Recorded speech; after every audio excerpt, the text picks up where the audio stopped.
여러분, 원래 이곳이 제대로 되어 있으면 절대 여러분은 큰 어려움을 겪지 않으실 것입니다. 물론 이와 반대라면 온란에 여러분은 모든 고통과 고난을 다 겪게 되실 것이고 말이죠. 네, 이것만은 무슨 일이 있어도 제대로 두시고 또 치우시고 정리하시도록 하세요. 여러분 안녕하세요, 이정민입니다. 여러분, 운은 사람이 만들어가는 거예요. 절대 그 누구도 그냥 운을 얻는 법은 없다는 것이죠. 마치 건강을 위해 꾸준히 노력한 사람이 건강한 법이듯이 집도 좋은 기운이 흐르도록 만들어야 그 기운이 여러분에게 영향을 주어 여러분이 하시는 모든 일들이 막힘이 없도록 만들어 준다는 거예요. 네, 언제이고 그러하지만 특히 올해만큼은 이것들이 집안에 있어서는 절대로 안 된다는 것입니다. 자, 오늘의 이야기 잘 들어보시고 혹 이것들이 여러분의 집안에 있으시다면 꼭 이것은 치우시고 없애시도록 하세요. 그래야 올 한 해 여러분은 행복하고 즐거운 삶을 사시게 되며 또 하시는 모든 일들에서 어려움이 생기지 않게 된다는 것입니다. 첫 번째로 여러분, 올해는 무조건 현관과 거실 창가입니다. 여러분, 올해는 현관과 거실 창가가 기회순환을 결정짓는 혈처입니다. 다른 곳은 몰라도 이곳만큼은 항상 청결히 단정히 하세요. 이곳으로 들어오는 기회 양이 많고 좋아야 한 해 내내 여러분은 불행이 없고 늘 즐거움만 가득 생겨나게 된다는 것입니다.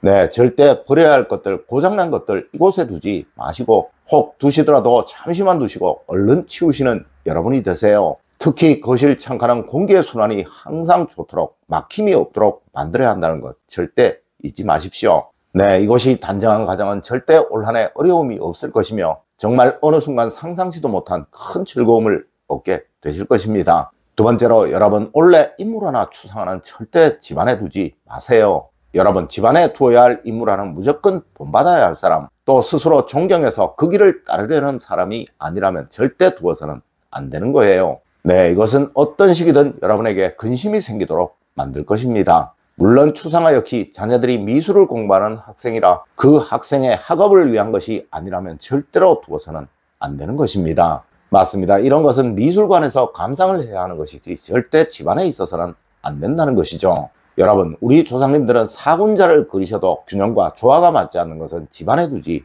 않으셨습니다. 물론 글씨나 여타 그림 역시도 그러했습니다. 혹 그림이나 액자를 그실 것이라면 무조건 안정감 그리고 편안함이 보이는 것을 걸어두시도록 하세요. 이것은 가족들의 마음에 안정감을 주어 갈등과 대립이 없어지도록 만들 것이며 또 가족들에게 과격함이 없어지도록 만들 것입니다. 맞습니다. 여러분의 가정에 행복과 평안함이 생기도록 만들어 줄 것이라는 거죠. 세 번째로 여러분, 올해 유리나 대리석 식탁은 정말 좋지 못합니다. 여러분, 풍수는 무의식을 이용하는 학문입니다. 집안에 차가운 기운이 강해지게 되면 가족들 간에 정이 없어지게 되고 또 항상 자기만 생각하는 사람이 생겨나게 되며 그리고 희생과 봉사라는 마음이 사라져버리게 됩니다. 물론 이렇게 되면 집안에 건강이 약해지는 사람 역시 생겨나게 될 거예요. 하여 식탁의 경우 절대 차가운 느낌이 나는 것을 사용해서는 안 되지만 실제로 현대의 경우 차가운 느낌이 나는 식탁을 사용하는 가정이 참 많을 거예요. 이럴 경우에는 항상 식탁에 앉아서 바라볼 수 있는 곳에 화초나 화분을 두셔서 그 기운을 조절하시도록 하십시오.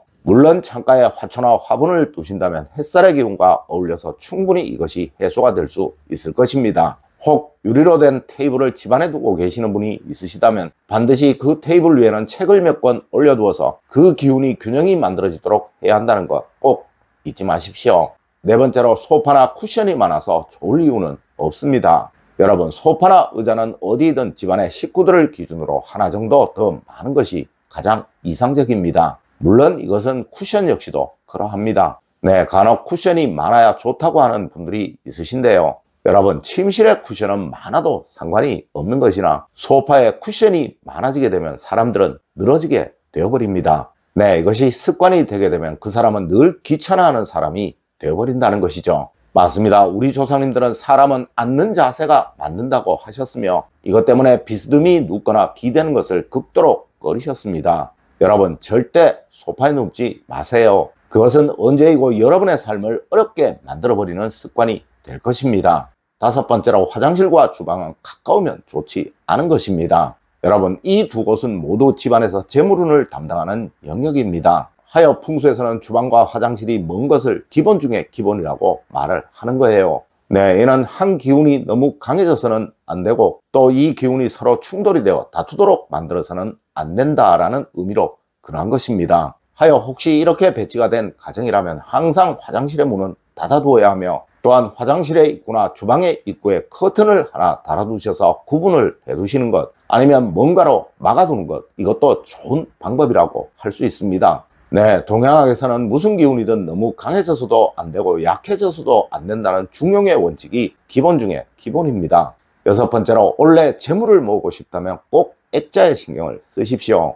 여러분, 집안에 걸리는 액자는 항상 거실에 하나, 또 현관이 넓다면 현관 복도에 하나, 그리고 각 방마다 하나 정도가 가장 적당하고 이상적입니다. 그리고 현관 복도에는 해바라기나 목단, 또 폭포수 그림이나 물이 흐르는 그림, 네, 이런 그림들을 걸어 두시는 것이 가장 이상적이고, 그리고 방마다 걸려지는 그림은 그 사람의 직업을 고려하여 걸려지는 것이 가장 원칙이고 이상적입니다. 여러분, 다시 한번 말씀드리지만 원래 절대 현관 안에 돈과 관계되는 그림을 거는 일 없도록 하십시오. 그리고 주방이나 화장실에도 절대 그림을 걸어두지 마세요. 이는 오히려 여러분에게 재물운의 막힘을 만들 것이며 또 여러분을 정말 힘들도록 만들어 버릴 것입니다.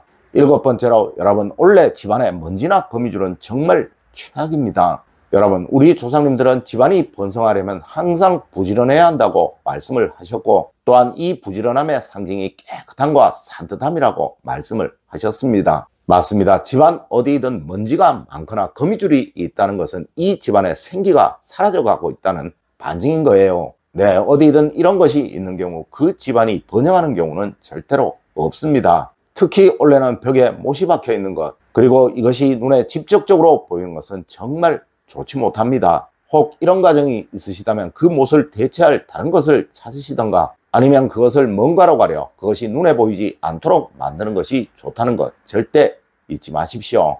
여덟 번째로, 여러분, 주방 도구가 오래되었다면 무조건 바꾸셔야 합니다. 여러분, 생활풍수에서는 주방에 있는 칼이 오래되었거나 녹이 슬었다면 무조건 바꿔야 한다고 말을 하고 있으며, 또한 주방에 도마나 행주가 더럽다면 그 집은 가난해질 집이라고 말을 하고 있습니다. 물론 이곳 주방은 그 집에서 재물운을 생성하는 곳이라 이것은 늘 청결하고 단정하게 해두어야 하지만, 특히 그중 칼과 도마, 행주만은 꼭 신경을 쓰시도록 하세요. 그리고 여러분, 원래 주방 화구는 다른 어느 곳보다 중요한 곳입니다. 항상 이곳 청결하게 단정하게 해두시는 것 잊지 마십시오. 네, 이것들이 잘 되어 있으면 절대 여러분들은 올 한 해 금전적인 어려움을 겪지 않게 되실 것입니다. 여러분, 오늘은 원래 집안에서 가장 신경을 쓰셔야 할 부분에 관해서 이야기를 해드렸습니다. 오늘 제가 알려드린 이야기 여러분들 꼭 명심하시길 부탁드리며 오늘의 이야기를 마치도록 하겠습니다. 늘 올바른 학문과 올바른 지식을 여러분들께 전하도록 노력하겠습니다. 여러분, 긴 시간 감사드립니다. 감사합니다.